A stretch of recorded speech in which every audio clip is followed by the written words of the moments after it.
President Donald Trump is putting his Justice Department in an impossible spot by demanding that it investigate his political opponents. With his forceful pleas via Twitter and recent media interviews to launch inquiries into everything from Hillary Clinton's emails to an Obama-era uranium deal, the president is essentially setting the department up for a major breach of protocol if it actually follows through on his requests, according to former government attorneys and prosecutors.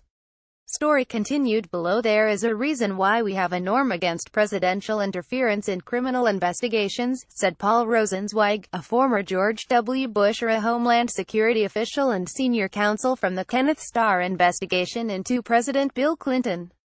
President Trump is the living, breathing proof case for that norm. Trump's calls for both the Justice Department and the FBI to dig into a series of purported Democratic scandals have been widely dismissed as a way to deflect attention from Special Counsel Robert Mueller and the criminal charges he filed earlier this week against 3 of the president's former campaign aides.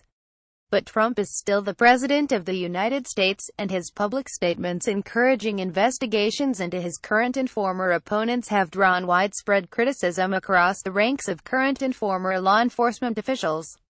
Trump's statements also leave his political appointees at the Justice Department in a bind. Do they follow the orders of the president who put them in their jobs, or do they follow the historical norms and rules of their department that mandate they stay clear of politics when they open, investigate and close any criminal cases? Any probe would be suspect from the get-go because it was instigated by Trump against his former political rival, and was promised during the campaign and then only revived when Trump got into his own political hot water, said Peter Zeidenberg, a former justice prosecutor who worked on the Bush-era special counsel inquiry into who leaked the identity of CIA operative Valerie Plame Wilson. I cannot imagine DOJ would entertain this, at least I would hope not, he added. It would set a horrendous precedent if the President of the United States could dictate to the DOJ who should be investigated and then start that practice by investigating his former political rival. By signing up, you agree to receive email newsletters or alerts from Politico. You can unsubscribe at any time. As a practical matter, Trump's pleas may not even fall to Attorney General Jeff Sessions, who in March said he would recuse himself from any existing or future investigations of any matters related in any way to the campaigns for President of the United States. That move, widely panned by the president, who even said he wouldn't have nominated the Sessions had he known there'd be a recusal, opened the door in May for Deputy Attorney General Rod Rosenstein to appoint Mueller as special counsel to investigate potential collusion between Trump's 2016 campaign and the Kremlin. Now, Sessions appears to still be on the sidelines for some, but not all, of the topics Trump is demanding be investigated. Topics seemingly off-limits for Sessions include the so-called Trump dossier, the Democratic National Committee's joint fundraising agreement with the Hillary Clinton campaign, and possibly even the FBI's investigation into Clinton's handling of emails while serving as Secretary of State. Sessions, however, could still have control if the Justice Department determined that it should examine the Obama-era deal that allowed a Russian-owned company to assume control of a slice of U.S. uranium extraction capacity. But for all of the issues Trump is pressing the department to act on, justice officials would still need to determine that there was criminal activity warranting a deeper look, let alone appointment of a special counsel. Solomon Weisenberg, a former star prosecutor and former assistant U.S. attorney, singled out Trump's request to open an investigation into the rigging of the 2016 Democratic primary process to favor Clinton, calling it a hideously ridiculous idea considering there is no alleged criminal activity. DOJ is not a roving ethics investigator, he said. As a presidential candidate, Trump raised alarm among law enforcement officials when he encouraged his campaign crowds to castigate Clinton with chants of "lock her up" during his raucous rallies.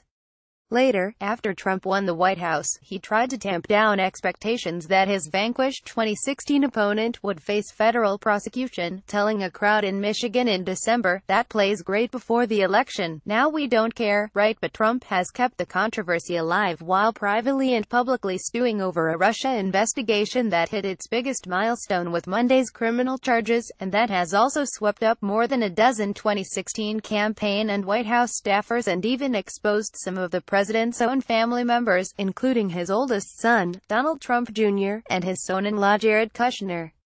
Trump himself is also under investigation for obstruction of justice related to his firing of FBI Director James Comey. Over the summer, Trump publicly humiliated Sessions for recusing himself from the Russia inquiry and also flirted openly with the idea he would fire Mueller.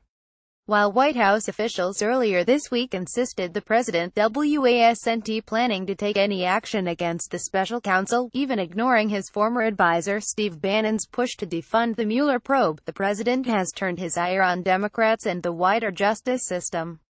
On Wednesday, one day after a deadly terrorist attack in New York City, Trump turned to Twitter to declare that the suspect, Seos Apov, should get death penalty. He also used social media to go after George Papadopoulos, dubbing the former foreign policy campaign advisor a liar soon after unsealed court documents showed that he had pleaded guilty to charges of lying to the FBI, and suggesting he had become a cooperating witness in Mueller's investigation. In an interview Thursday with talk radio host Larry O'Connor, Trump said he was very unhappy with the Justice Department and lamented the political norms that maintain a separation between the president and federal law enforcement. "The saddest thing is, because I am the president of the United States, I am not supposed to be involved with the Justice Department," Trump told O'Connor. "I'm not supposed to be involved with the FBI. I'm not supposed to be doing the kind of things I would love to be doing, and I am very frustrated by it. It's very discouraging to me. I'll be honest, I'm very unhappy with it, that the Justice Department isn't going. Maybe they are, but you know, as president, and I think you understand this, as a president you're not supposed to be involved in that process." Trump capped off a week of complaints about the judicial system Friday by criticizing as a complete and total disgrace a military judge's decision not to impose prison time on Army Sergeant Bowe Bergdahl for walking away from his post in Afghanistan. On their own, several of Trump's remarks have raised alarm for the effect they could have on active legal proceedings. Bergdahl's lead attorney said that the president's previous remarks about the case could be used during the appeals process to get any sentence overturned. In the Papadopoulos case, former Watergate prosecutor Nick Ackerman warned that the president had defamed a potential government witness who is likely to be called in a federal trial. This could be grounds for Mueller to obtain a gag order on Trump, Ackerman said. "It would be unprecedented, but he is interfering with the government's right to a fair trial."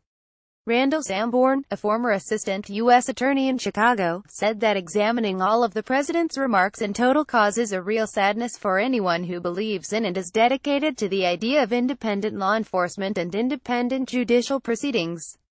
They demonstrate either an unwillingness to grasp, or an inability to grasp, the reasons why it's critical to keep politics removed from law enforcement and the judicial process, said Sanborn, who served as spokesman for THENU's attorney Patrick Fitzgerald during the Bush-era probe into the Plame leak. Justice Department officials haven't directly addressed Trump's specific calls to open investigations into his political opponents. But during an American Bar Association luncheon Friday, Rosenstein was asked to address how he squares Trump's recent remarks with the existing justice regulations that prohibit department staff from commenting about active criminal cases, including the credibility of a witness. The Deputy Attorney General responded by noting that senior officials, including Sessions and FBI Director Chris Wray, understand the rules and can differentiate from the opinions circulating across the country. "It's not that people want to express opinions. In Washington, you get a lot of opinions," Rosenstein said. "You have 535 legislators down the street. They're on television every day telling us their opinion about what we should do. We understand the rules and we follow them," he added. "That's why I can assure you that everything we do at the DOJ is going to be consistent with the rule of law and consistent with the principles and traditions of the department." Trump hasn't been specific in his tweets about whether he's looking for another special counsel investigation along the lines of what Mueller has launched on Russia, or whether he'd prefer individual inquiries in each case. Some of his allies, however, have pushed for the appointment of a special counsel. Roger Stone, the longtime GOP operative and Trump confidant, told the Daily Caller on Monday that the president's only chance for survival was to get the Justice Department to investigate the uranium deal, which several congressional committees are already looking into.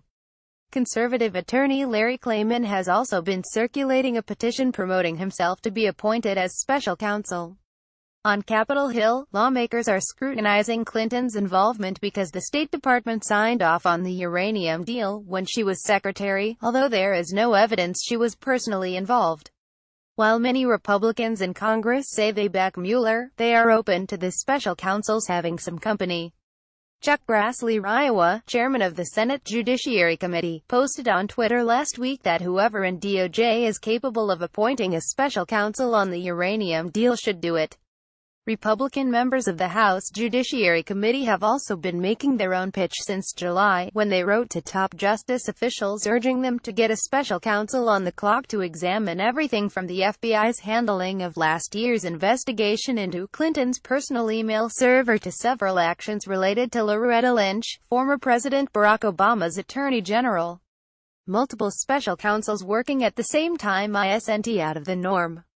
In fact, 7 different special counsel investigations, operating under a law that has since lapsed, at various points examined the Clinton administration, including the inquiry into his Whitewater land deals that morphed multiple times before ending in impeachment proceedings tied to his UAL relationship with White House intern Monica Lewinsky.